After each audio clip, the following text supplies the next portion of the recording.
Hello and welcome to revolution education. तो आज आम परीक्षा दर्पण 2025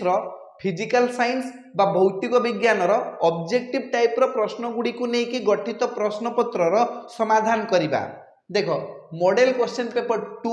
सब्जेक्ट होची जनरल साइंस दुई प्रकार फिजिकल साइंस आउ लाइफ साइंस। आम एठारे केवल फिजिकल साइंस रे थिबा एमसीक्यू बा मल्टीपल चॉइस क्वेश्चंस गुड़िकर समाधान करवा। टोटाल आमर एठी 25 टी एमसीक्यू अच्छी 25 एमसीक्यू बा मल्टीपल चॉइस क्वेश्चंस। तो पूर्ण मूल्यांक हो गला आमर 25 नंबर माने प्रत्येक प्रश्नर मूल्यांक होउची 1 नंबर। बुझियला तो चलो डेरी न करी क्वेश्चन नंबर 1 पाखक जीवा आ देखिबा क्वेश्चन नंबर 1 नो प्रश्न कोन अछि।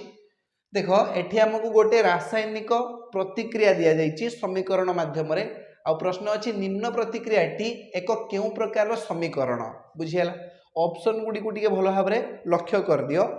देखो ए जो रासायनिक प्रतिक्रियाटी अछि एठी ताप आवश्यक हेउछि ताप लागुछि आ हमें जानिछु जेउ रासायनिक प्रतिक्रिया रे ताप आकार रे शक्ति शोषित हुए बा ताप आवश्यक हुए ताहाकु कहा जाय ताप शोषी प्रतिक्रिया बा एंडोथर्मिक केमिकल रिएक्शन। पुणी देखो एठारे केतोटी प्रतिकारक अछि गोटे मात्र प्रतिकारक अछि KClO3 ना ना ना MnO2 प्रतिकारक नुहे एटी परिष्कार लिखि दिया हिची MnO2 हेउची उत्प्रेरक उत्प्रेरक बा कैटालिस्ट कोन हेइ थाए ना एगुडी को रासायनिक प्रतिक्रिया रे भाग नियंती नाही उत्प्रेरक गुडी को रासायनिक प्रतिक्रिया रे भाग नियंती नाही एगुडी को उपस्थिति रे रासायनिक प्रतिक्रिया द्रुततर हेइ थाए अर्थात रासायनिक प्रतिक्रिया रो वेग बढ़ी जाए। बुझियला एठारे गोटे मात्र प्रतिकारक अछि किंतु उत्पाद दुईटी अछि। आमे जानिछु जेउ रासायनिक प्रतिक्रिया रे गोटे प्रतिकारक विघटित होई एकाधिक उत्पाद प्रदान करे ताहाकु विघटन प्रतिक्रिया कहा जाय बा डिकंपोजिशन केमिकल रिएक्शन बोली कहा जाय। तो ए जो रासायनिक समीकरण आमे देखुछु एथिरु हमकु जणा पडुची जे रासायनिक प्रतिक्रियाटी ताप शोषी रासायनिक प्रतिक्रिया भी हेइ परिबो आ विघटन रासायनिक प्रतिक्रिया भी हेइ परिबो अर्थात एई रासायनिक प्रतिक्रिया को आमे कहि परिबा थर्मल डिकंपोजिशन बा तापीय विघटन ताप जोगु घटुथिबा विघटन प्रतिक्रिया को तापीय विघटन बोली कहा जाय। बुझियला तो को ऑप्शन टा हमर ठीक हबो option A is the correct answer ताप शोषी भी हेइ परिबो आ विघटन प्रतिक्रिया भी हेइ परिबो। बुझियला चलो वर्तमान नेक्स्ट क्वेश्चन को जीवा। परवर्ती प्रश्न अछि Zn plus X AgNO3 that gives ZnNO3 रो होल 2 plus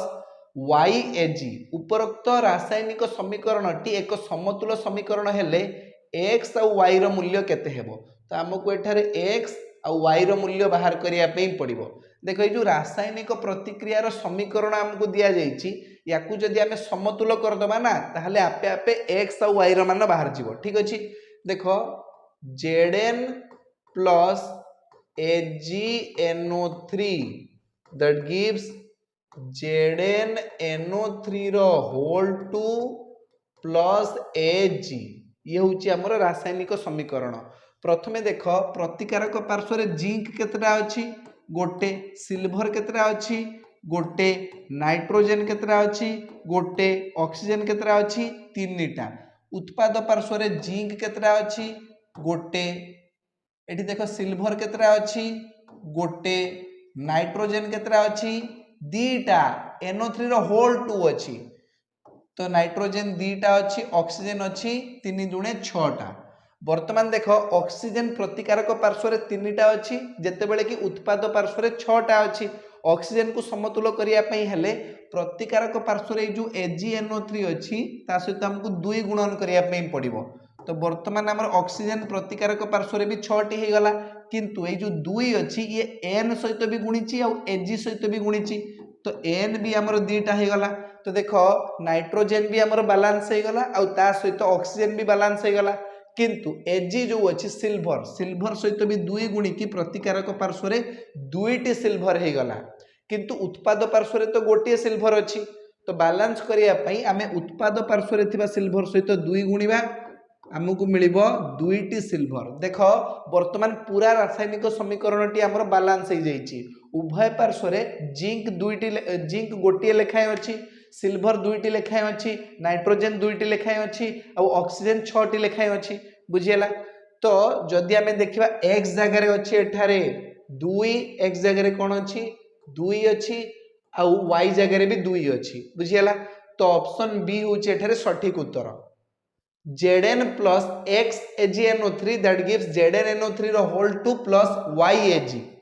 तो x जगह 2 बाहरला आउ y जगह भी 2 बाहरला ठीक अच्छी चलो वर्तमान क्वेश्चन नंबर 3 को देखो क्वेश्चन नंबर 3 रो प्रश्न अच्छी निम्नोक्त केउ घटनाटी संख्यारण रो एक उदाहरण नुहे संख्यारण रो उदाहरण नुहे परीक्षा रे जते बेले भी तमे प्रश्न पढुच भल भाबरे ताकू 2-3 थर प्रश्न को पढ़ आउ तार ऑप्शन गुडी को मध्य प्रत्येक ऑप्शन को भल भाबरे 2-3 थर लेखाए पढ़ न पढ़ी कि उत्तर देवा पई चेष्टा कर नाही काहे ना थरे जदी तमे उत्तर लिखि दबो ताकू आउ सुधारिबार मौका तुमको मिलिबो नाही बहुत पिला कोन करंती पढ़ी देबे जे केउ घटनाटी संख्यारण ताऊ आगो को पढ़िबे नाही से नुहे को आउ देखिबे नाही ऑप्शन देखिए जोटा तांको आखि को प्रथमे पड़िबो सेठी मार देकी पळे आसीबे तो भूल हे जीवो ना तो पूरा प्रश्न को भलो भाबरे पढ़िबा दरकार 2-3 थर लेखाय पढ़िबा दरकार निम्नोक्त केउ घटनाटी संख्यारणर एक उदाहरण नुहे देखो सुनार हलदिया रंग कोन संख्यारण पई हेई थाए नाही सुना तो नेचुरली सेमती ही हलदिया बुझियला ना सुनार रंग ही हलदिया संख्यारण पई से हलदिया नुहे सुना सेमती भी अनरिएक्टिव हेई थाए का सहित प्रतिक्रिया करे नाही तो सुनार हलदिया रंग संख्यारण पई नुहे से बेले लुहारे कलंकी लागिबा ये तो संख्यारण पई हेई थाए लुहा ऑक्सीजन सहित रासायनिक प्रतिक्रिया करिकि लुहा उपरे गोटे बादामी रंगर आस्तरण पड़ जाए जहाँ को कहा जाए रस्ट बा कलंकी देखो कला रंगर आस्तरण पड़ता रूपा रूपारे जो कला रंगर आस्तरण पड़ी थे सी भी तुमर संख्यारण जोगु ही होता है तंबार बादामी रंग नहीं तंबार बादामी रंगटा तुम संख्यारण जोगु नुहे तंबारे सबुजिया कलर जो आस्तरण पड़ जाए सबुज आस्तरण सी हूँ तुमर संख्यारण होता है तो तंबार बादामी रंग संख्यारण नुहे तो सुनार हलदिया रंग संख्यारण नुहे तंबार बादामी रंग भी संख्यारण नुहे तामाने बीट 1 और बीट 4 हूँ सठिक उत्तर तो ऑप्शन सी हूँ करेक्ट आंसर बीट 1 और बीट 4 ये दुईटा जिनस संख्यारण हेई न थांती बुझीगला चलो वर्तमान आम नेक्स्ट क्वेश्चन को जीवा परवर्ती प्रश्न अच्छी क्वेश्चन नंबर 4 जे निम्नोक्त केउ पदार्थ गुड़िक कैल्शियम कार्बोनेट ही भिन्न भिन्न रूप कैल्शियम कार्बोनेट CaCO3 ये कौन होता है ये होता है चूर्ण पत्थर होता है बा मार्बल होता है बा चौक होता है चौक ये तीनटा जाकर रासायनिक संकेत बा केमिकल फॉर्मूला होची कैल्शियम कार्बोनेट CaCO3 बुझीगला ऑप्शन गुडी को देखो मार्बल देइची हाँ हम प्लास्टर ऑफ पेरिस हेनी प्लास्टर ऑफ पेरिस रो संकेत कौन CaSO4 डॉट हाफ H2O बुझीगला ना प्लास्टर ऑफ पेरिस तुमर कैल्शियम कार्बोनेट नुहे बुझीगला चलो ठीक अच्छे चौक गुंड बीट 3 रे चौक गुंड अच्छे चौक गुंड होउची कैल्शियम कार्बोनेट तापर चूर्ण पत्थर अच्छी चूर्ण पत्थर भी कैल्शियम कार्बोनेट ये तीनटा जाक कैल्शियम कार्बोनेट मार्बल भी हम चौक गुंड भी हम चूर्ण पत्थर भी हम बुझीगला ना तामाने 1 3 4 देखनी हाँ ऑप्शन बी रे अच्छी 1 3 और 4 सठिक उत्तर बुझीगला चलो वर्तमान आम क्वेश्चन नंबर 5 को जीवा क्वेश्चन नंबर 5 रो प्रश्न अच्छी जे आमे व्यवहार करतुवा टूथपेस्ट गुड़िक साधारणतः तो केउ प्रकृतिर क्षारीय प्रकृतिर आम पार्टी सकाळु सकाळु जो अम्ल जात होता है ताकू न्यूट्रालाइज करने ताकू प्रशमित करने आम टूथपेस्ट घोषी था ना तो टूथपेस्ट रो प्रकृति होची क्षारीय यह आम पार्टीर केउ अवस्थार प्रतिकार करी यहाकू सुरक्षित रखे क्षारीय जिनसटा अम्लीय अवस्थार प्रतिकार करिकी सुरक्षित रखिबो बुझीगला ना आम पार्टी अम्ल जात होता है सकाळु सकाळु तो प्रथम प्रश्नर उत्तर होउची क्षारीय द्वितीय प्रश्नर उत्तर होउची अम्लीय तो ऑप्शन डी हम एठारे सठिक उत्तर टूथपेस्ट गुड़िकर प्रकृति क्षारीय आम पार्टी रे को प्रकृति होता है अम्लीय प्रकृति अम्लीय परिवेश को से प्रशमित करे चलो ठीक अच्छे वर्तमान देख 6 निम्नोक्त केउ पदार्थर pH 11 होई पारे देखो आम जानिचु गोटे क्षारीय पदार्थर pH 11 हम नुहे कि 7 रु अधिक माने क्षारीय पदार्थ होता दरकार pH रो मूल्य जदि 7 रु अधिक हम ताले से हो क्षारीय पदार्थ ठीक अच्छे तो एमानक मध्यरु किए क्षारीय Na2CO3 हाँ Na2CO3 क्षारीय हो कहीं कहीं ना ये गोटे सबल क्षार आ दुर्बल अम्लर संजोगरु तैयारी होईची Na2CO3 माने सोडियम कार्बोनेट कोठु तैयारी हुए तुमरो सोडियम कार्बोनेट तुमरो H2CO3 माने कार्बनिक एसिड जहा कि गोटे दुर्बल अम्ल होई थाए आ गोटे सबल क्षार माने देखो ये CO3 अच्छी Na2CO3 तो NaOH बुझीगला तो NaOH हूँ गोटे सबल क्षार H2CO3 हूँ गोटे दुर्बल अम्ल आ सबल क्षार आमको कौन मिलूँ ये Na2CO3 सोडियम कार्बोनेट यार प्रकृति टिके क्षारीय हम तो तार pH 11 हो पारे तो NaCl हूँ प्रशमित आम जाचु सबल अम्ल आ सबल क्षार संजोगरु तैयारी होईची NaOH और HCl सबल क्षार और सबल अम्लर संजोगरु NaCl बा खाइबा लुण सोडियम क्लोराइड होईची तो से प्रशमित हम तार pH केबे भी 11 हम नाही NH4Cl ये तो अम्लीय हो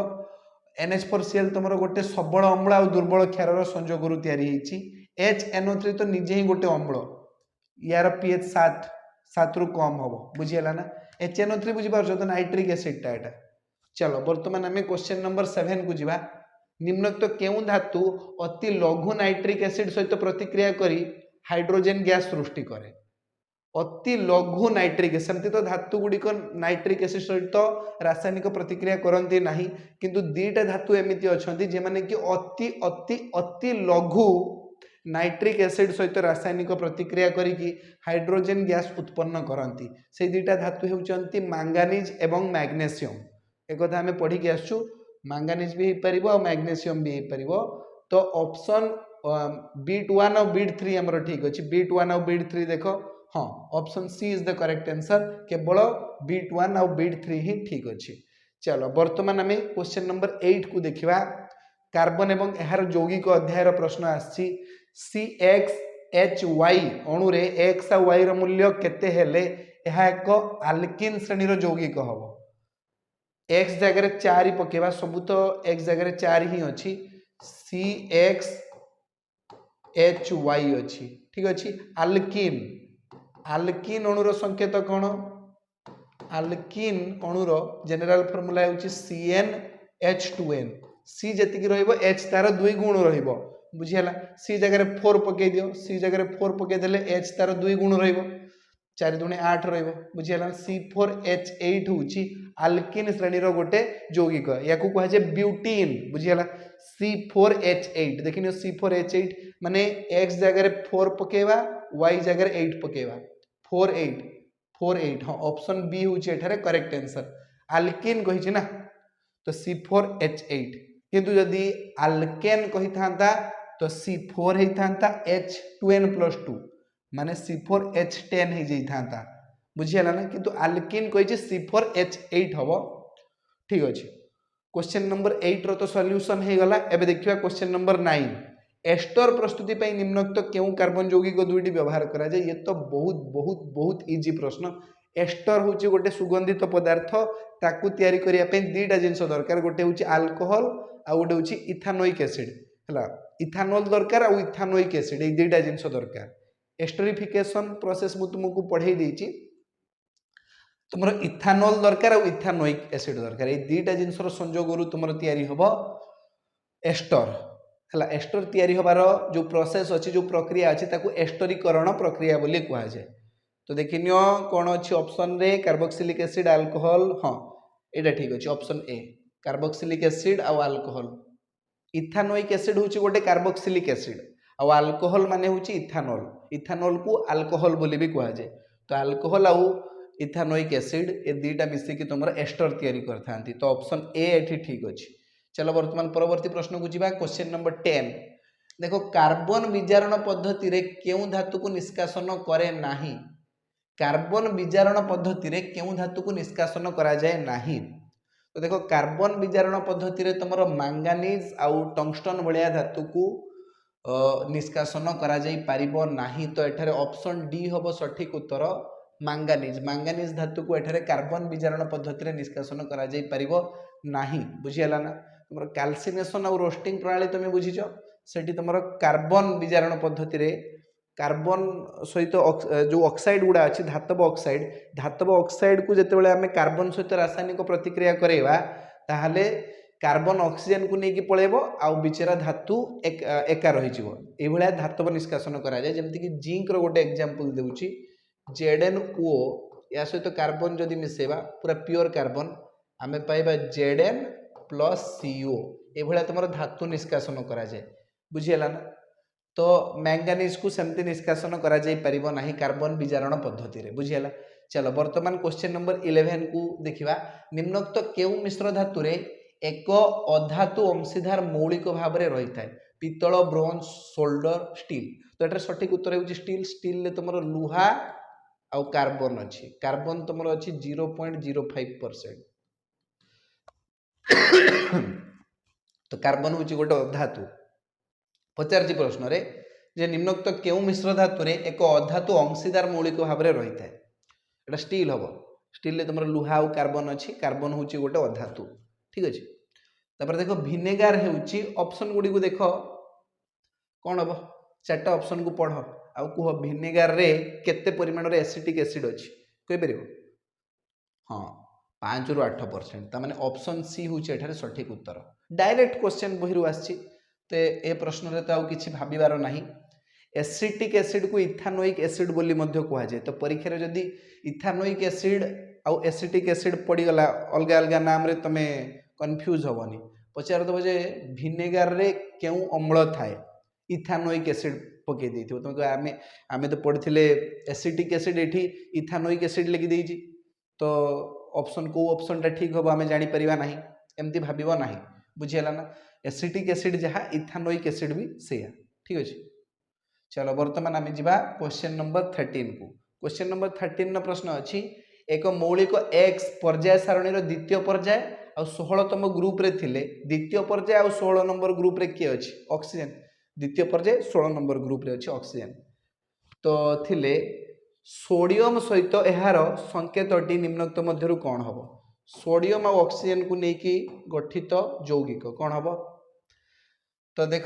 सोडियम रो योज्यता +1 ऑक्सीजन रो -2 या योज्यता को या तल को लिख या योज्यता को या तल को लिख तो आम पाइबा Na2O। तो ये दुईटा मौलिक को लेकिन गठित यौगिक को Na2O बोली कह ठीक अच्छे। तो ये ओ तो डायरेक्ट दे नहीं तुम ओ जगह एक्स लिखि दियो से एक्स पर्याय सारणी द्वितीय पर्याय और 16तम ग्रुप रे अच्छी से हूँ ऑक्सीजन डायरेक्ट दौ ना एक्स लिखि देछि ता बदल रे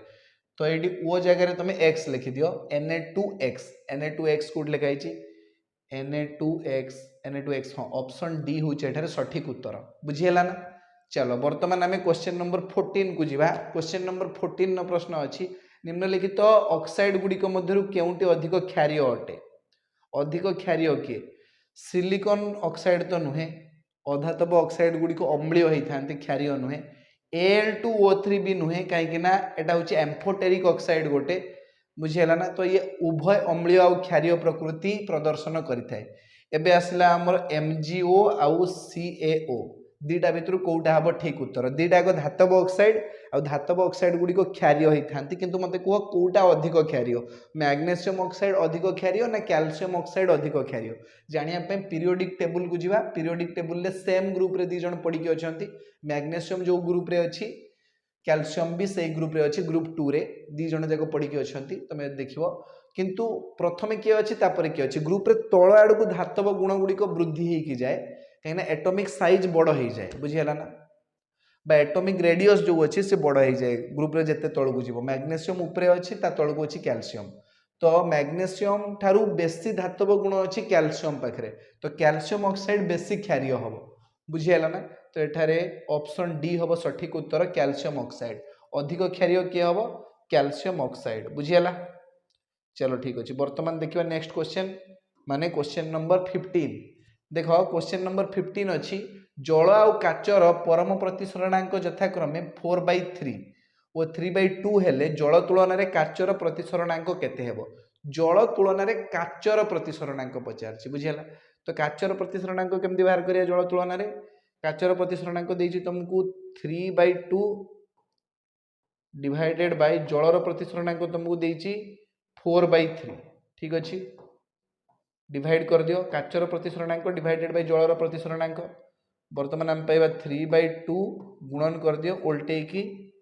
3/4 4/3 टा उल्टे की हो 3/4 बर्तमान ऊपर आम आस 3 3 9 तले आस 4 3 8 9/8 हूँ सठिक उत्तर 9/8 माने ऑप्शन एटी सी हम सठिक उत्तर 9/8 बुझीगला तो जल तुलन में काचर प्रतिसरणांक आस 9/8 ठीक अच्छे चलो बर्तमान आम नेक्स्ट क्वेश्चन को जीवा परवर्ती प्रश्न को देख नेक्स्ट क्वेश्चन अच्छी क्वेश्चन नंबर 16 हाँ आसीगला तुम फिजिक्स प्रश्न केमिस्ट्री पार्ट फिनिश हो जाए फिजिक्स को जीवा एक व्यक्ति 2 मीटर दूर रे कौन वस्तु को देखिपारु नथिले ताहार दृष्टि दोष को दूर करने केते पावर विशिष्ट लेंस आवश्यक ये स्पष्ट दर्शन निम्नतम दूरता हूँ 25 सेंटीमीटर माने स्पष्ट दर्शन सबुठारु कम दूरता केते सर्वनिम्न दूरता हूँ 25 सेंटीमीटर किंतु लोकटा तुम 2 मीटर पर्यंत देखिपारु नाही ता माने ताकू को दृष्टि दोष होती दूरदृष्टि बुझीगला ना दूरदृष्टि माने पाख जिनस ठीक से देखा जीव ना दूरदृष्टि पाख जिनस ठीक से देखा जाएनि आ समीप दृष्टि दूर जिनस ठीक से देखा जाएनि एति बुझा दरकार तो से को लेंस व्यवहार करिवो दूरदृष्टिर निराकरण पाई को लेंस रो चश्मा व्यवहार करिवो उत्तल लेंस आ उत्तल लेंस रो पावर केबे नेगेटिव आसीबो नाही तो ये तो भूल गला ऑप्शन ए तो कटिगला आ 3टा ऑप्शन भितर को ऑप्शन टा हमर ठीक हो सेटा देखिबा ठीक अछि तो देखो स्पष्ट दर्शन सर्वनिम्न दूरता हेउची तमर 25 सेंटीमीटर आ लोकटा देखि पारु नाही 2 मीटर पर्यंत तो 25 सेंटीमीटर रु स्टार्ट करिकि ताकू देखिबार अछि 2 मीटर पर्यंत बुझी हला ना तो एठारे ऑब्जेक्ट डिस्टेंस u हे जिवो -25 सेंटीमीटर माने -25 डिवाइडेड बाय 100 मीटर बुझीगला u पाई गले एबे v बाहर करिवा v हेउची हमर 2 मीटर पर्यंत हमकु देखिबार अछि ठीक अछि इमेज हमर 2 मीटर दूर रे तयारी हेले जेमति हमें देखि परिबा v माने हेउची इमेज डिस्टेंस बा प्रतिबिंब दूरता ये भी नेगेटिव आसीबो हमर केते 2 मीटर एबे हमें फोकल लेंथ बाहर करिवा बा फोकस दूरता बाहर करिवा लेंथ सूत्र प्रयोग करो हमें जानिछु लेंथ सूत्र अनुसार 1/f = 1/v - 1/u 1/-2 पुट करो माइनस 1/-25/100 पुट करो ठीक अच्छी तो आम केते पाइबा देख एपटे ही गला तुमर -1/2 माइनस माइनस हो प्लस ये उल्टी जीव 100/25 100/25 जे केते 4 -1/2 25 4 100 4 वियोग अधा 4 रु अधा वियोग कले केते 3.5 बुझीगला ना 3 × 1/2 बा 3.5 देखो 1/f फोकस दूरतार बिलोमी को कौन कह जाए फोकस दूरतार बिलोमी को ही तो पावर बोली कह जाए ठीक अच्छे तो यहाँ आम पावर बाहर करदेलु 3.5 डायप्टर बुझीगला तो लेंस रो पावर केते रहिबा दरकार 3.5 डायप्टर रहिबा दरकार अर्थात एटा गोटे उत्तल लेंस हेतिबा दरकार ऑप्शन बी हम एठारे सठिक उत्तर बुझीगला ना चलो ठीक अच्छे वर्तमान आम क्वेश्चन नंबर 17 को जीवा देख वर्तमान क्वेश्चन नंबर 17 प्रश्न अच्छी जे एक अवतल दर्पण सम्मुख रे एक वस्तु रखिले तार परिवर्धन +2 हुए वस्तुटीर अवस्थिति विषय रे कौन कह जाई परिबो अवतल दर्पण सामने गोटे वस्तु रखा जाइछि आउ दर्पण रे जो प्रतिबिंब तयारी हेछि तार परिवर्धन हेउछि +2 अर्थात आमर जो प्रतिबिंब बा इमेज टे तयारी हेछि से सळख एवं आभासी प्रतिबिंब अवतल दर्पण रे केते बेले सळख आ आभासी प्रतिबिंब तयारी हुए केवल गोटे केस रे केस 6 जेते बेले तमर वस्तुटी p आ f भितरे थाए बुझियला ना देखो ये होची हमर गोटे अवतल दर्पण ठीक अछि एठी हमर पोल अछि एठी फोकस अछि एठी अछि सेंटर ऑफ कर्वेचर एई जगह रे हमें वस्तु को रखिबा वर्तमान प्रमुख अक्ष सहित समांतर होगी जदि आलोक रश्मि जीव ताले फोकस भितर देकी पास करिवो प्रतिफलित होगी आ सेंटर ऑफ कर्वेचर जदि आलोक रश्मि जाउची ताले से सेई दिगरे ही फेरी आसीबो एमाने परस्पर को केबे भी छेद करिवे नाही एमाने परस्पर ठार दूरे जाउचंती तो आमे कोन करिबा पछ आडू को आलोक रश्मि को फेरे नबा एमती जोटी जाइए से परस्पर को छेद करेंगे से ही आमर वस्तुर प्रतिबिंबटे तैयारी हम बुझीगला। तो ये गोटे सड़क आ आभासी प्रतिबिंब तैयारी हम यही क्षेत्र में ही तुम परिवर्धन पॉजिटिव हम। अन्य समस्त क्षेत्र में आम देखा जे वस्तुर जो प्रतिबिंब अच्छी से ओल्टा तैयारी हम वास्तव आ ओल्टा प्रतिबिंब 5टा जाक केस रे वास्तव आ ओल्टा प्रतिबिंब तैयारी हम जितेबाला कि गोटे केस लास्ट केस नंबर 6 रे तुम वस्तुर प्रतिबिंबटी सड़क आ आभासी तैयारी हम यही केस रे ही परिवर्धन पॉजिटिव हम। तार एटी ऑप्शन ए हम सठिक उत्तर वस्तुटी दर्पणर पी आउ एफ मध्य अच्छी से परिवर्धन +2 अच्छी बुझीगला ना। चलो ठीक अच्छे बर्तमान आम क्वेश्चन नंबर 18 को जीवा। एठी प्रश्न अच्छी एक दर्पणर परिवर्धन +1 हेले निम्नोक्त उक्ति गुड़िक मध्यरु केउटी ठीक। परिवर्धन 1 माने कौन हाइट ऑफ इमेज देखो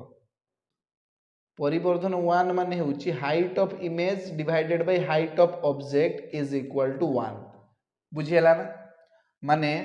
प्रतिबिंबर उच्चता डिवाइडेड बाय वस्तुर उच्चता समान 1 यार अर्थ होची height of image is equal to height of object. ये जो हाइट ऑफ ऑब्जेक्ट ए पाखरे हरण हे कितला आर पाखु जाई कि गुणन हे गला। देखो यार अर्थ होची तमरो प्रतिबिंबर उच्चता जेतिकी वस्तुर उच्चता भी सेतिकी। एटा केते बेले पॉसिबल हे परिबो जेते बेले हमर दर्पणटी समतल दर्पण हेतिबो। आमे जानि जो समतल दर्पण रे प्रतिबिंबर उच्चता जेतिकी हुए वस्तुर उच्चता भी सेतिकी हुए। दर्पण ठारू वस्तुटी जेतिकी दूर रे थाए प्रतिबिंब मध्य दर्पण पछपटे सेतिकी दूर रे ही तैयारी हुए बुझीगला ना। समतल दर्पण रे सबु बेले गोटे सड़क एवं आभासी प्रतिबिंब तैयारी हुए बुझीगला। तो एठारे ऑप्शन ए हबो सठिक उत्तर दर्पणटी एक समतल दर्पण। की दर्पण समतल दर्पण। समतल दर्पण रे परिवर्धन सबु बेले 1 हबो ठीक अछि। चलो वर्तमान आम क्वेश्चन नंबर 19 को जीवा। क्वेश्चन नंबर 19 प्रश्न अच्छी जे एक मौलिक आर रो ऑक्साइड रो संकेत RO2 हेले मेंडेलिवकर पर्याय सारणी रे उक्त मौलिकटी केउ ग्रुप रे अवस्थित हबो। RO2 ग्रुप 1 रो मौलिक विषय जदि कथा हबा ग्रुप 1 रे तमरो सोडियम आसीबो। सोडियम ऑक्सीजन सहित केमती प्रतिक्रिया करे आमे जानिचु सोडियम केमती प्रतिक्रिया करिवो ऑक्सीजन सहित एबे जस्ट पढ़ी के आसिलु आउ टिके आगुरु सोडियम और ऑक्सीजन मध्य प्रतिक्रिया हेले Na2O एमती आमर यौगिक तैयारी हम ठीक अच्छे माने R2O तैयारी हम। ग्रुप 1 रो मौलिक मानक सहित ऑक्सीजन R2O यौगिक तैयारी करिवो से बेला ग्रुप 2 भितरे तुमर कोन आसीबो मौलिक आसीबो ग्रुप 2 रे मैग्नीशियम आसीबो। मैग्नीशियम आ ऑक्सीजन भितरे केमती प्रतिक्रिया हबो MgO तैयारी हुए मैग्नीशियम ऑक्साइड माने RO। एबे देखो ग्रुप 3 भितरे एल्युमिनियम आसे एल्युमिनियम आ ऑक्सीजन भितरे केमती प्रतिक्रिया हबो Al2O3 माने R2O3 किंतु एठी कोन अछि RO2 आ बाकी रहला ग्रुप 4 ये हबो सठिक उत्तर ऑप्शन डी हबो ठीक उत्तर RO2 यौगिक तैयारी हबो तमरो ग्रुप 4 रो मौलिक मानक सहित ठीक अछि। चलो वर्तमान आम क्वेश्चन नंबर 20 को जीवा। ता पूर्व मुझे लिभे देवी टिके देखो क्वेश्चन नंबर 20 रो प्रश्न आछि विद्युत विषय रु आ गोटे न्यूमेरिकल बेस्ड प्रश्न अछि। कौन प्रश्न अछि देखो 2 ओम एवं 4 ओम विशिष्ट दुईटी प्रतिरोध एक विद्युत परिपथ रे 6 वोल्ट बैटरी सहित पंक्ति रे संजोग होईछि। तेबे 4 ओम विशिष्ट प्रतिरोधी रे 5 सेकेंड रे केते ताप उत्पन्न हबो। देखो दीटा प्रतिरोधी अच्छी आम पाखे केतरा प्रतिरोधी अच्छी दीटा ये हूँ गोटे प्रतिरोधी आउ ये हूँ गोटे प्रतिरोधी एम पंक्ति रे संजोग होती गोटेर प्रतिरोध होउछि 2 ओम आउ गोटेर प्रतिरोध होउछि 4 ओम एमानंको आमे पंक्ति रे संजोग करिबा आउ परिपथ रे गोटे बैटरी लगेबा जहार पोटेंशियल डिफरेंस बा विभव पार्थक्य आसीबो 6 वोल्ट बुझियाला। एठी गोटे स्विच लगे दियो एमती पॉजिटिव नेगेटिव 6 वोल्ट। वर्तमान कौन कह जो 4 ओम प्रतिरोध अच्छी एथिरे जदि 5 सेकेंड पाई विद्युत प्रवाह हम तेबे केते ताप सृष्टि हम ठीक अच्छे। ये तुम टोटाल रेजिस्टेंस बाहर कर दियो समूह प्रतिरोध पंक्ति संजोग पाई समूह प्रतिरोध बाहर R1 + R2 माने 2 + 4 केते 6 ओम ये हला समूह प्रतिरोध आउ तुमको V दे देछि 6 वोल्ट एबे आई बाहर करिवो करि परिबो कि करि परिबोनी करंट केते प्रवाहित होउछि देखो हमरो सीरीज कनेक्शन रे बा पंक्ति संयोग रे सब बळे करंट कांस्टेंट रहइबो माने ए 2 ओम प्रतिरोध रे जेतिकी करंट पास होउतबो 4 ओम प्रतिरोध रे भी सेतिकी ही करंट पास हबो बुझी हला ना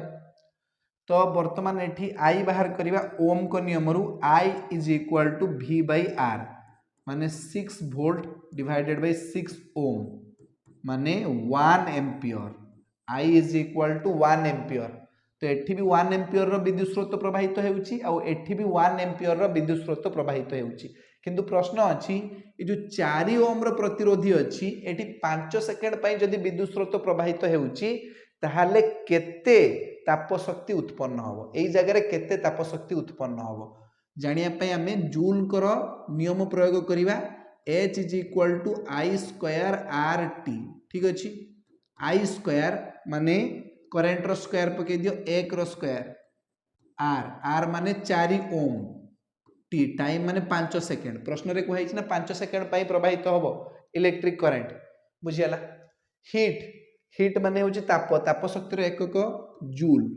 वर्तमान हमें पाइबा 4 5 20 के 20 जूल एतिकी ताप शक्ति उत्पन्न होबो ए 4 ओम प्रतिरोधी पाखरे बुझियाला 20 माने ऑप्शन सी मारो ऑप्शन सी होची एठारे सठिक उत्तर बुझियाला तो एथि सहित हमर क्वेश्चन नंबर 20 रो सॉल्यूशन हे जाईची ऑप्शन सी होची एठारे सठिक उत्तर वर्तमान हमें जिबा क्वेश्चन नंबर 21 को देखो क्वेश्चन नंबर 21 न प्रश्न अछि जे निम्नोक्त क चित्र आ ख चित्र रे 2 ओम प्रतिरोध विशिष्ट प्रतिरोधी रे पावर रो परिमाण यथाक्रमे कोन हबो अर्थात क चित्र रे ए 2 ओम प्रतिरोधी रो पावर केते हबो ख चित्र रे 2 ओम प्रतिरोधी रो पावर केते हबो दीटा को हमकु सेपरेट कैलकुलेट करिया पई पड़िबो प्रथमे हमें क चित्र विषय रे देखिबा क चित्र देखो एठी हमें टोटल रेजिस्टेंस बाहर करिबा माने समूह प्रतिरोध जेहेतु प्रतिरोधी दुईटी को पंक्ति रे संयोग करा जाईची धाडी रे संयोग करा जाईची तेनु एठारे समूह प्रतिरोध R बाहर जीवो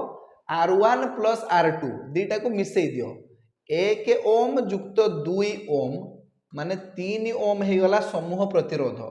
एठारे तमरो विद्युत विभव पार्थक्य बा पोटेंशियल डिफरेंस अछि 6 volt V is equal to 6 volt वर्तमान हमें बाहर करिवा ए प्रतिरोधी रे केते परिमाणर विद्युत स्रोत प्रवाहित हेउची बुझियला जेहेतु एठी प्रतिरोधी गुडी को पंक्ति रे संयोग करा जाईची तेनु एई 1 ओम प्रतिरोधी रे जेतिकी परिमाणर विद्युत स्रोत जीवो 2 ओम प्रतिरोधी रे भी सेतिकी परिमाणर ही विद्युत स्रोत जीवो बुझियला ना एठी तमरो इलेक्ट्रिक करंट ता कांस्टेंट अछि बाकी विद्युत विभव पार्थक्य दीटा प्रतिरोधी रे अलगा अलगा आसीबो ठीक अछि तो वर्तमान एठी इलेक्ट्रिक करंट बाहर करिवा ओम को नियम प्रयोग करिकी I is equal to V by R ता माने 6 volt divided by 3 ohm 2 ampere तो एठारे I बा इलेक्ट्रिक करंट आसी गला 2 एम्पियर वर्तमान ए 2 ओम प्रतिरोधी रे केते पावर अछि बाहर करिवा केवल ए 2 ओम प्रतिरोधी रे बुझियला 2 ओम प्रतिरोधी रो पावर केमती बाहरिबो power P is equal to I square R एठी P equal to VI formula पकेइबो नाही काहे कि ना एठी 2 ओम पाखरे V अलगा हे जिवो एठी V तमर पोटेंशियल डिफरेंस 6 वोल्ट नुहे 2 ओम पाखरे 6 वोल्ट नुहे तमर पोटेंशियल डिफरेंस सेटा अलगा कैलकुलेट करिया पई पड़िबो टोटल जो तमर परिपथ अछि तार पोटेंशियल डिफरेंस होची 6 वोल्ट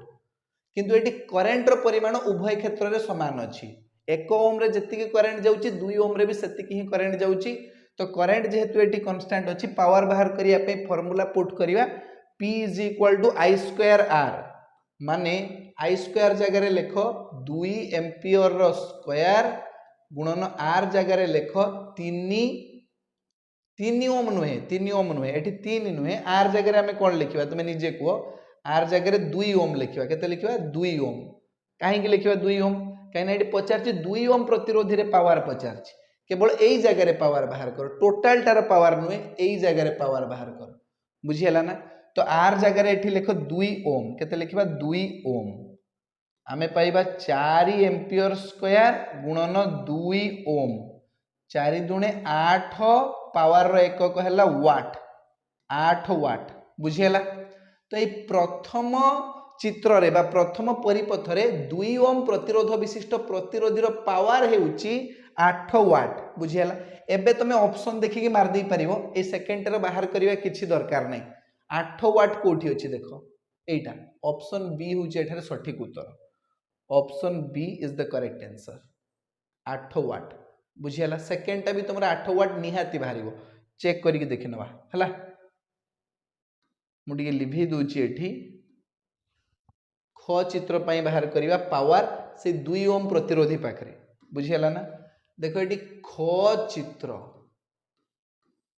प्रथमे एठी हमें कोन करिवा ना समूह रेजिस्टेंस बाहर करिवा बा समूह प्रतिरोध बाहर करिवा समांतर संयोग पाई समूह प्रतिरोध बाहरिबो 1/r = 1/r1 + 1/r2 तो एठी हमें पाइबा 1/r = तले 12 दुणे 24 उपरे 2 + 12 माने 14/24 बुझीगला। 1/r हमें केते पाइबा 14/24 माने 2 रे काटो 2 × 7 = 14 2 × 12 = 24 1/r = 7/12 r बाहरिबो तमरो 12/7 ओम ठीक अछि। तो एठी हमर समूह प्रतिरोध बाहरी गला 12/7 ओम। एबे पोटेंशियल डिफरेंस V दिया जाइछि 4 वोल्ट एई जगह रे तमरो पोटेंशियल डिफरेंस कांस्टेंट रहइबो हला समांतर संयोग पई ए 12 ओम विशिष्ट प्रतिरोध रे जेतिकी तमरो पोटेंशियल डिफरेंस बा विद्युत विभव पार्थक्य अछि 2 ओम विशिष्ट प्रतिरोध रे भी सेतिकी परिमाणर विद्युत विभव पार्थक्य अछि बुझियला ना। एटी गोटे मात्र वोल्ट मीटर तमे खंजी देई पारिबो पोटेंशियल डिफरेंस को मापिया पई। तो पोटेंशियल डिफरेंस हमर 4 वोल्ट ही रहइबो उभय क्षेत्र रे। तो वर्तमान आमे बाहर करिवा पावर बाहर करिवा 2 ओम पाखरे 2 ओम पाखरे केवल 2 ओम पाखरे पावर बाहर कर 2 ओम प्रतिरोधर पावर बाहरिबो। एठी हमें पावर पाई फार्मूला पकेबा P = v²/r r होची एठी 2 ओम केवल 2 ओम रे पावर बाहर कर बुझियला। तो v² जगह रे लेख 4 वोल्ट रो स्क्वायर डिवाइडेड बाय r जगह रे 2 ओम 16 वोल्ट रो स्क्वायर डिवाइडेड बाय 2 ओम 16 रो आधा गला 8 आ पावर रे एक कहला वाट 8 वाट बुझियला। एठी भी तमरो 2 ओम प्रतिरोधर पावर बाहरी गला 8 वाट माने ऑप्शन बी होबो एठारे सठिक उत्तर बुझियला। तो क्वेश्चन नंबर 21 रो सॉल्यूशन समस्त बुझी पारलो। एबे देखिबा क्वेश्चन नंबर 22 को देखो एठी हमकु गोटे चित्र दिया जाईची प्रश्न अछि जे निम्नोक्त व्यवस्था रे दुईटी कुंडली एक विद्युतरोधी सिलिंडर उपरे गुड़े दिया जाईची। प्रथम कुंडली रे मुहूर्तक पई विद्युत प्रवाह करागला एठी प्रथम कुंडली रे मुहूर्तक पई विद्युत प्रवाह करागला गाल्भानोमीटर सूची रे कोन परिवर्तन होबो ए द्वितीय कुंडली रे लागिची गाल्भानोमीटर एठी हमर कोन परिवर्तन होबो तमे कहिबो। ऑप्शन गुडी को देखो गाल्भानोमीटर सूची शून्य रे रहिबो सूचीटी एक पार्श्व को विक्षेपित होई पुणी शून्य को फेरी आसीबो सूचीटी बारंबार बाम आ डाहाण को विक्षेपित होबो ना ऑप्शन डी अछि किछि क्षण सूचीटी विक्षेपित होई एहार विपरीत दिगरे विक्षेपित होबो। तो कौन होबो यार सठिक उत्तर जेतेबेले आमे कुंडली 1 रे विद्युत प्रवाह करेबा ए जगह रे मैग्नेटिक फील्ड तयारी होबो बुझियला। से मैग्नेटिक फील्ड कौन करिवो नै कुंडली को काटिबो कुंडली 2 को काटिबो जहा पड़ले कि या भितरे इलेक्ट्रिक करंट इंड्यूस होबो प्रेरित विद्युत स्रोत प्रवाहित होबो बुझियला ना। आउ हमर जो गाल्भानोमीटर अछि ये डिफ्लेक्ट होबो विक्षेपित होबो आउ जेतेबेले पर्यंत तमे विद्युत स्रोत चालू रखिचो आउ कोनोसी परिवर्तन घटिबो नाही गाल्भानोमीटर तार डिफ्लेक्शन देखैबो नाही कांस्टेंट हेकी रहिबो थरे ही विक्षेपित होबो तापर कांस्टेंट हे जिवो बुझियला ना। शून्य पाख को पुणी पळे आसीबो काहेकि ना no change in magnetic field जदि आमे इलेक्ट्रिक करंट रे कोनोसी चेंज करिबा नाही तो मैग्नेटिक फील्ड रे मध्य कोनोसी चेंज होबो नाही बुझीगला किंतु जदि आमे स्विच को बंद कर दवा ताहले मैग्नेटिक फील्डटा कटि जीवो एठी बुझीगला आउ हमर जो गैल्वानोमीटर अछि तार डिफ्लेक्शन हबो विपरीत दिग को बुझीगला प्रथमे गोटे दिग को डिफ्लेक्शन हैला तापर शून्य हो गला आउ ऑफ हो गला परे आउ गोटे विपरीत दिग को डिफ्लेक्शन हैला एमिति हबो डिफ्लेक्शन बुझीगला तो एटा ऑप्शन डी हबो तमरो सठिक उत्तर option D is the correct answer किछि क्षण सूचीटी विक्षेपित होई एहार विपरीत दिगरे विक्षेपित हबो ठीक अछि बुझीगला ना चलो वर्तमान आमे नेक्स्ट क्वेश्चन को जिबा देखो परवर्ती प्रश्न अछि क्वेश्चन नंबर 23 निम्नोक्त तीनोटी चित्र रे एकक समय रे केउ परिपथरे ताप सर्वाधिक उत्पन्न हबो बुझीगला तीनटा चित्र दिया जाइछि और प्रश्न पचरा जाइछि के क्षेत्र रे सबुठु बेसी ताप मिलिबो एकक समय रे तो समय को तमे कांस्टेंट मानि नियो 1 सेकंड नै जाओ हला टाइम को सब क्षेत्र रे 1 सेकंड नै जाओ देखो चित्र क अछि एठी आउ चित्र ख आउ अछि एठी चित्र ग सब क्षेत्र रे हमें तापर परिमाण बाहर करिवा प्रथम चित्र रे देखो एठी तमरो आर दिया जाइछि विद्युत प्रतिरोध 2 ओम अछि बुझियाला पोटेंशियल डिफरेंस बा विद्युत विभव पार्थक्य अछि 12 वोल्ट बुझियाला एठी हमें बाहर करिवा उत्पन्न हेउतिबा तापर परिमाण टाइम नहीं जाओ time t equal to 1 second नहीं जाओ आउ ओम को नियम रु I भी बाहर कर दियो I is equal to V by R माने 12 बाई 2 एम्पियर केते 6 एम्पियर हीट बाहर करो ताप शक्तिर परिमाण I square RT formula पकेगी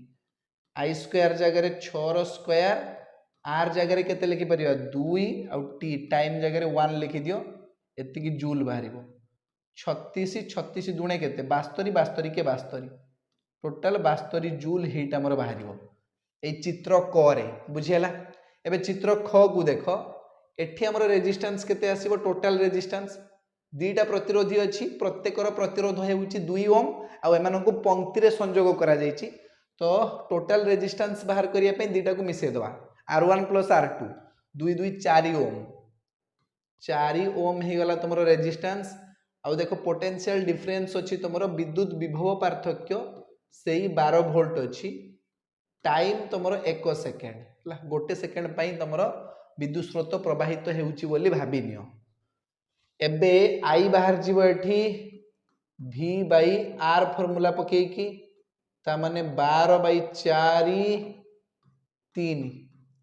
3 ampere एठी आई बाहर गला तमरो 3 एम्पियर ठीक अछि एबे हमें हीट कैलकुलेट करिवा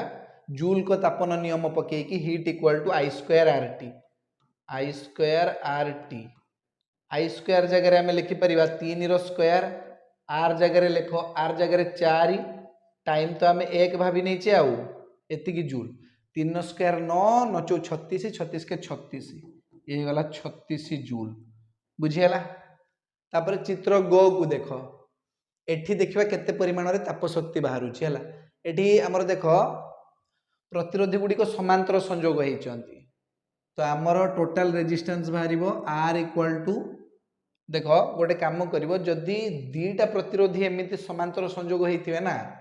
तो गोटे काम करिवो सेमानकर गुणफल बाहर कर देबो डिवाइडेड बाय सेमानकर जोगफल हला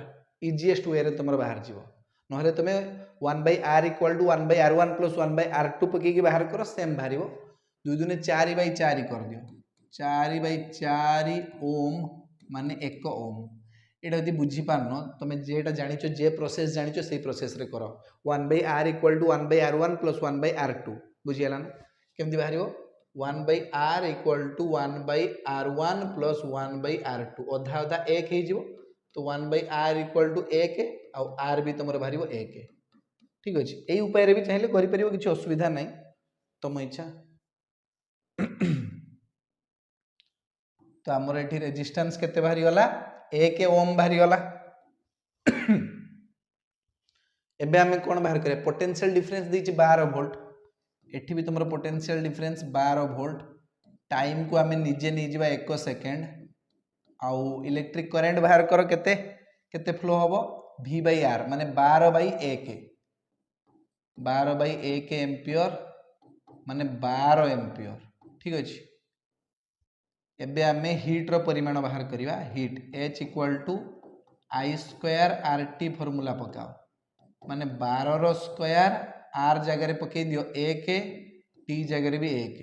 144 के 144 144 के 144 144 जूल हैला।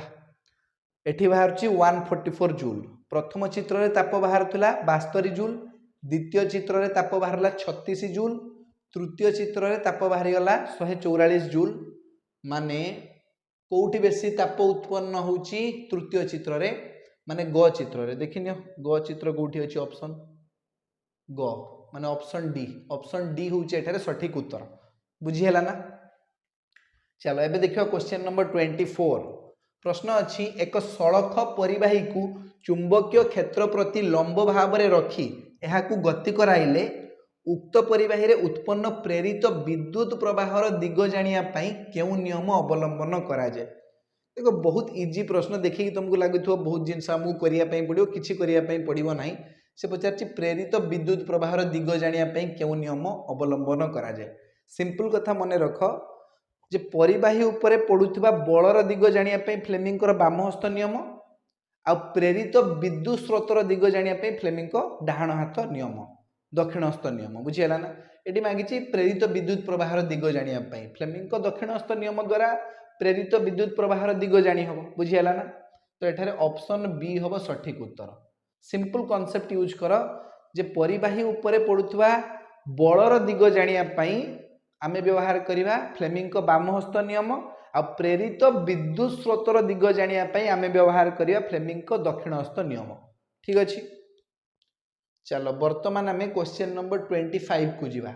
एक वृत्ताकार परिवाही रे विद्युत प्रवाह जोगु परिवाहीर केंद्र ठारे सृष्ट चुंबकीय क्षेत्रर सामर्थ्य अधिक हेबो जदी गोटे वृत्ताकार परिवाही अछि एमिति वृत्ताकार परिवाही रे विद्युत प्रवाह जोगु परिवाहीर केंद्र ठारे सृष्ट हेउतिबा चुंबकीय क्षेत्रर परिमाण सबुठारु अधिक हबो। ए चुंबकीय क्षेत्रर जो सामर्थ्य अछि माने मैग्नेटिक फील्ड इंटेंसिटी जो अछि से सबुठारु अधिक हबो केतेबेले कोन हबो यार सठिक उत्तर विद्युत स्रोतर परिमाण वृद्धि पाइले। हां विद्युत स्रोतर परिमाण जदि वृद्धि पाइबो ताहाले मैग्नेटिक फील्ड रो इंटेंसिटी भी वृद्धि पाइबो ठीक अछि।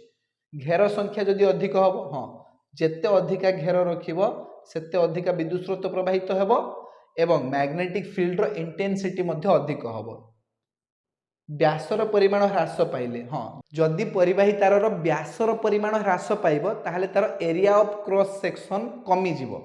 आ जदि एरिया ऑफ क्रॉस सेक्शन कमी जिवो ऑटोमेटिकली तमर विद्युत स्रोतर परिमाण अधिक होई जिवो आ मैग्नेटिक फील्ड इंटेंसिटी भी बढ़ी जिवो बुझिला। तो व्यासर परिमाण ह्रास पाइले मध्य केंद्र ठारे सृष्ट चुंबकीय क्षेत्रर सामर्थ्य अधिक हबो बुझिला। व्यासर परिमाण वृद्धि पाइले नाही एटा भूल। ए तीनटा ठीक अछि देखिनियो option B is the correct answer. I 2I 3I ठीक अछि किंतु I भी भूल अछि बुझिला। तो चलो एथि सहित हमर क्वेश्चन नंबर 25 रो मध्ये सॉल्यूशन हे गला आ हमें 25 टी एमसीक्यू रो समाधान करि दैछु। आजिरो क्लास को हमें एई जगह रे ही समाप्त करिवा। धन्यवाद।